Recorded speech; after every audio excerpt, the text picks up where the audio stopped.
The Fear Street trilogy continues this week with Fear Street Part 2, 1978, which of course picks up the story right where Part 1 left off, where now Josh and Dina have arrived, they have met up with C. Berman, and are now going to get the story about what truly went down back in 1978 at Camp Nightwing. And boy, some stuff happens. We have a lot to talk about today.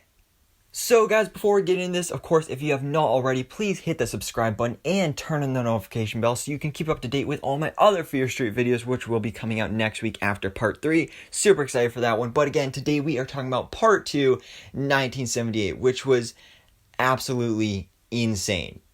And probably one of the biggest questions is this better than the first film? And I don't really have a direct answer on this. It's hard because both of these movies are so good. I really enjoyed both of them. But I do feel like maybe the first one was a little bit better, but I still really, really enjoyed this movie. This was a great movie. And like I said, it's so close. It's so close. But this movie was great. It was such a good movie. Of course, again, we're exploring Camp Nightwing and what went down here when there's a murderous psychopath on the loose and all that good stuff. So it was great. It's a classic thing you've seen in a bunch of horror movies, just this camp tale where some bad things go down. And it was just a lot of fun. Again, just like the first movie. Although I do feel like with this one, it took a little more to get into things. It was really, if I'm being honest, it was kind of a slow setup. I kept checking what time it was and how much longer the movie was. And I noticed that you really didn't get into the action of all of this, slasher horror stuff until almost like a whole hour into the movie, which was like, whoa, we're almost like halfway through this movie. So yeah, that is something I wish that they would have maybe started doing a little earlier, sprinkled a little bit in there, here and there, and all that good stuff. Although, at the same time, we did get that first hour to really spend time with these characters and get to know them and develop these characters. So I do think it was worth it. I did enjoy that part still. But really, one of my favorite parts of this movie was the music, because of course this movie takes place in 1978, so we got some classic 70s jams here, and we got the music in this was just so good. This was something I was missing from the first film, but in this one we got so many good classic songs like Cherry Bomb, Don't Fear the Reaper, Moon Age Daydream, Carry On My Wayward Son. Oh, it's so good. I love all those songs, so it was great to see them featured in this film. Really loved it. So, yeah, overall, I really did enjoy this movie, and guys, you're probably tired of me talking about how much I like this, but if you haven't seen the movie yet, then this is probably where you're going to want to dip out, because we are about to get into spoilers and break down the ending of this movie and all the big reveals, and talk about how it sets up Part 3, 1666, which I'm really excited for. So, hopefully, if you're still here, you have seen the movie, and first of all, one thing I just want to point out is how it was so cool that we actually got the origin of the Camp Nightwing killer. Of course, I think his name was Tommy, and he was just all of a sudden possessed, and especially how most of the film he was actually just going around without the mask. But of course we saw this character featured in the first movie, Part 1, 1994, and we saw him with that mask. So it was really cool to see this origin, and on top of that, how he actually got the mask, and how it was literally just Ziggy throwing a mask on his head, trying to stop him, but then it didn't really work, and then he kind of just stuck with it. So I thought that was really cool to see here in this film. But the ending of this was so unexpected, because throughout this whole movie, I was going, alright, so Cindy, there's no way she's going to die, because we know that this is the person that's telling us this story in flashback mode, so she's alive in the future, so she's not going to die. But then at the end, when both she and Ziggy died, I was like, oh my god, what? Did, I don't even know what I was, I think one theory I came up with at the time was oh, maybe she's a clone, or I don't know, some kind of weird demon. I don't really know what I was thinking. But then all of a sudden Ziggy comes back to life, she's revived, but then Cindy is not, and that's when we find out that Ziggy, her real name is not actually Ziggy, it was Charlotte or something like that. So she is actually C. Berman, and yeah, so this is not at all something I was expecting, but I love how they did that. It was such a huge, crazy twist that, again, you didn't see coming, and that's why it was so good, but at the same time, it makes sense. So then not only do we get that reveal that Ziggy is the one grown up that is telling us this story about what went down in 1978, but we also find out that Sheriff Good,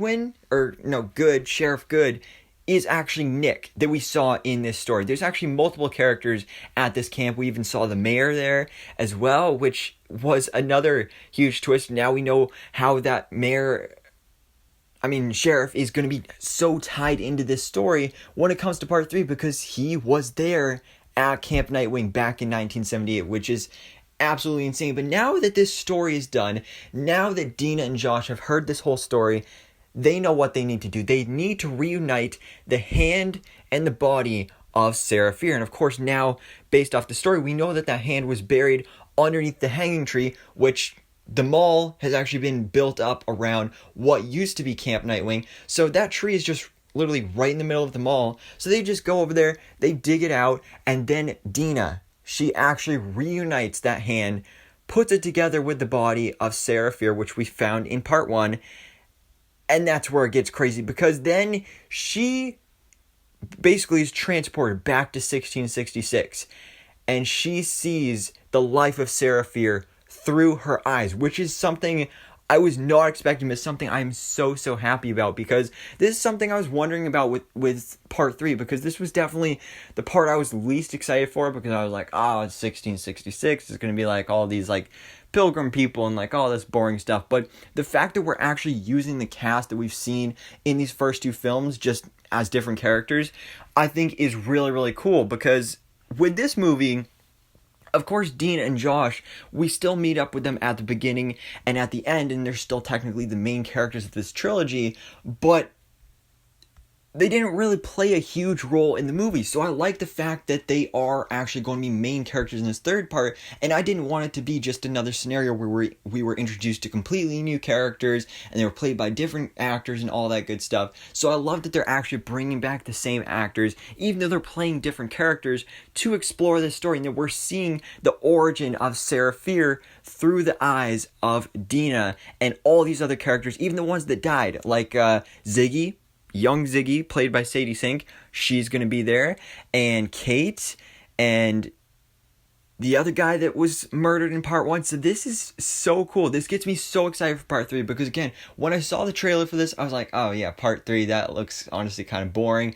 But now that we know that we're getting this story told through the eyes of Dina and our other characters, it makes so much sense, because these are characters we cared for. And now, yes, those characters are dead, or at least most of them are, but now they're returning in a new way, and it is just such a cool, inventive way that I did not expect, but I love so much, and gets me so excited for part 3, especially after that trailer.